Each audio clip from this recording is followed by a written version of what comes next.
ఇక మీ మీ పరంగా వస్తే మీ పార్టీ మీ ఇంటర్నల్ పాలిటిక్స్కి వస్తే మీ పార్టీలో కేసీఆర్ వారసుడు ఎవరు ఇప్పుడు? కేసీఆర్ గారు ఇంకో 3-4 ఏళ్లలో మళ్ళీ సీఎం అవ్వాలి. మీరు ఆయన వారసత్వం గురించి ఎందుకు మాట్లాడుతున్నారు? ఎప్పటికైనా వారసులు అయితే ఉండాలి. డిసైడ్ చేస్తారు, మా పార్టీ డిసైడ్ చేస్తుంది. ఇప్పుడు నుంచి దానికి తొందర ఉంది. కానీ పార్టీలో అంతర్గతంగా కుమ్ములాటలు నడుస్తున్నాయి వారసత్వం కోసం. ఇది కాంగ్రెస్ వాళ్ళకి బాగా తెలుస్తుంది. చెప్పి మీకన్నా బోరు కొట్టాలా జవాబు చెప్పి నాకన్నా లేదు, ఈసారి గట్టిగా తెలుసుకోవాలనుకుంటున్నాను. తెలిసేసుకుందాం. ఇప్పుడు ఏం కావాలి మీకు చెప్పండి. మీ పార్టీలో హరీష్ రావుకి మీకు మధ్య పార్టీ ఆధిపత్యం విషయంలో, వారసత్వం విషయంలో ఎందుకంటే ఇప్పుడు హరీష్ రావు గారు ఒక నాయకుడిగా, సీనియర్ నాయకుడిగా పాపం ఆయన పని ఆయన చేస్తున్నారు, నా పని నేను చేస్తున్నా.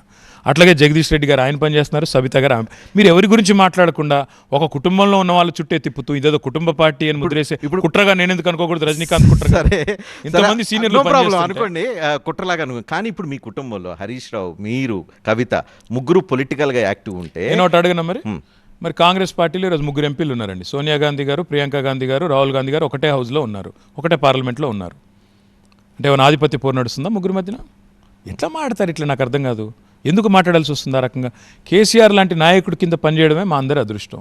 ఇవాళ అందరికీ హ్యాపీగా కావాల్సినంత ప్రాచుర్యం వచ్చింది, కావాల్సినంత ఫేమ్ వచ్చింది. ఇంకా ఏ పదవి రాపోయినా నేనైతే మీకు ఒక వాగ్దానం ఇస్తున్నా. ఈరోజు మీకు ఒక మాట చెప్తున్నా, మళ్ళీ తిరిగి కేసీఆర్ గారిని ముఖ్యమంత్రిగా చూడడమే నా లక్ష్యం. అంతకు మించిన వేరే ఏ లక్ష్యం. కాంగ్రెస్ ఎగ్జాంపుల్ చెప్పారు. కాంగ్రెస్ ఎగ్జాంపుల్ నాకు తెలిసింది చెప్తున్నాను. అక్కడ ప్రైమ్ మినిస్టర్ క్యాండిడేట్ గా రాహుల్ గాంధీ క్లియర్ గా ఉన్నారు. ఎవరు చెప్పారు మీకు? క్లియర్ గా ఉన్నారు. ప్రియాంక గాంధీ గారు రేస్ లోకి వచ్చారు.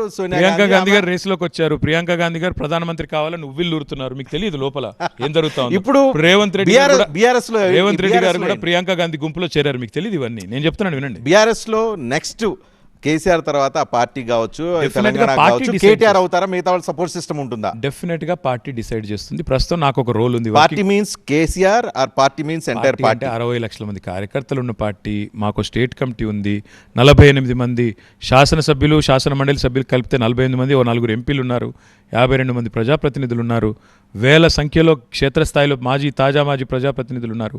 ఇంతమంది ఉన్న పార్టీని మీరు అంత చిన్నగా చూసి చెప్తే ఎట్లా? 24 ఏళ్ల చరిత్ర ఉన్న పార్టీ, తెలంగాణ సాధించిన పార్టీ, 10 ఏళ్ళు తెలంగాణ నడిపించిన పార్టీ, తెలంగాణను విధ్వంసం నుంచి వికాసం వైపు నడిపించిన పార్టీ, తెలంగాణను తలసరి ఆదాయంలో భారతదేశంలో అగ్రభాగాన కూర్చోబెట్టిన పార్టీ, ప్రపంచంలోనే అతిపెద్ద లిఫ్ట్ ఇరిగేషన్ ప్రాజెక్టు కట్టిన పార్టీ, టీ హబ్ లాంటి ఎన్నో అద్భుతమైన అసాధారణమైన విజయాల తెలంగాణకు అందించిన పార్టీ.